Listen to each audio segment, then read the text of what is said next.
Satan accusait Dieu d'être à l'origine de la discorde que son propre comportement avait provoquée dans le ciel. Tout le mal, insinuait-il, provenait de l'administration divine. C'est pourquoi il était judicieux de démontrer la nature des changements qu'il se proposait d'apporter à la loi de Dieu.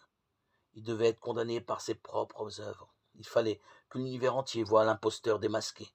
Même lorsqu'il fut décidé que Satan ne pourrait plus demeurer dans le ciel, la sagesse infinie ne le détruisit pas.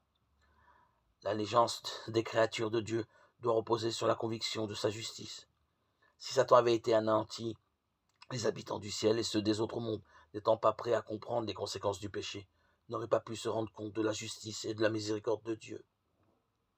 Si Satan avait été éliminé immédiatement, il aurait servi Dieu par peur et non par amour. L'influence de cet imposteur n'aurait pas été totalement détruite, ni l'esprit de rébellion entièrement éradiqué. Pour le bien de l'univers entier, durant l'éternité, Satan devait manifester plus complètement ses principes afin que ses accusations contre le gouvernement divin apparaissent sous leur véritable jour aux yeux de toutes les créatures.